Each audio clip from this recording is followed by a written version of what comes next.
यानंतर काही बातम्या सविस्तरपणे पाहूयात। गेल्या अनेक दिवसांपासून लातूर शहरातील कचऱ्याचा प्रश्न गंभीर होत चाललाय। शहरातील अनेक उपनगरात कचऱ्याचे साम्राज्य निर्माण झालंय, तर लातूर महानगरपालिकेकडे मात्र कचऱ्याचे व्यवस्थापन करणारी यंत्रणाच नसल्यानं शहरात दुर्गंधी पसरली आहे।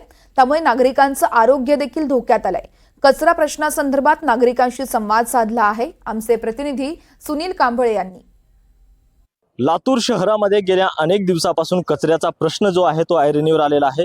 लातूर शहरामधल्या अनेक उपनगरामध्ये असे कचऱ्याचे ढीग जे आहेत ते साचलेले आपल्याला पाहायला मिळते। त्यामुळे जे आहेत इथल्या नागरिकांचं जे आरोग्य आहे ते आता धोक्यात आलेलं आहे।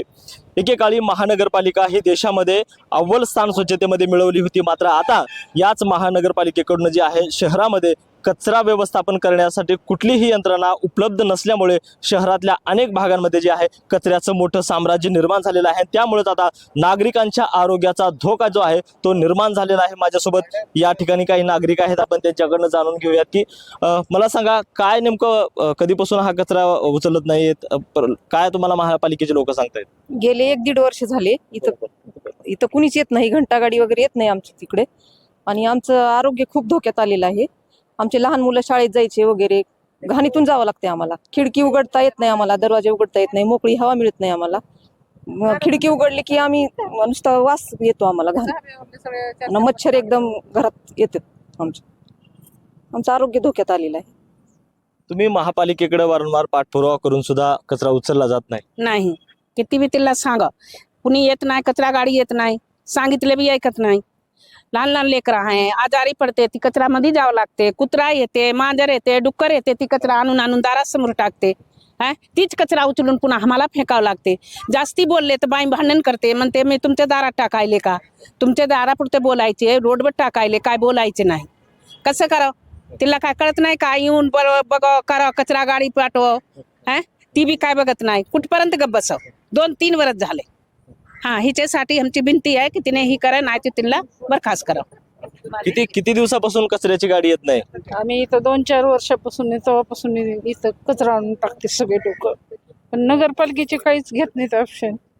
गाड्या पाठवित नाहीत, नेत न्या म्हणत नाहीत, काहीच सांगत।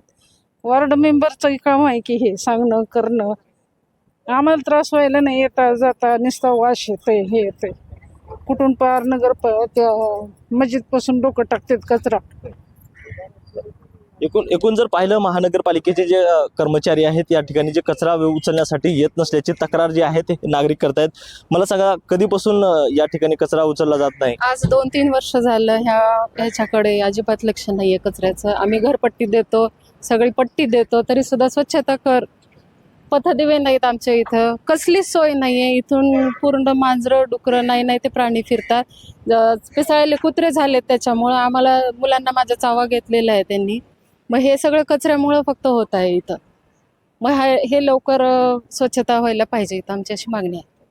तुम्ही काही महानगरपालिकेचे कर्मचारी असतील किंवा महापालिकेमध्ये कधी तक्रार केल्यात का? त्यांना जाऊन कधी सांगितलंय का? हो, केलेले आहे। संतोष म्हणून कोणीतरी आम्हाला नंबर मिळाला होता, इथला गाडीवाला कोण आहे, पण तो आमचा फोन पण रिसीव करत नाही इथला। मग त्याने आमची मागणी आहे की लवकरात लवकर स्वच्छता आहे, तर आम्हाला घर सोडून जायची वेळ आलेली। म्हणजे कोणी 4 पाहुणे आले तरी आम्हाला ह्या रोडने यावं लागतं, इतर शहर की कुठं गेले तर आपण कुठे राहिलो, अशी वेळ आली। एकूणच जर पाहिलं तर लातूर शहरामध्ये असे जे कचऱ्याचे ढीग जे साचलेले आहेत त्यामुळं आता नागरिकांचं जे आरोग्य आहे ते आता धोक्यात आलेलं आहे। सुनील कांबळे, NDTV मराठी, लातूर।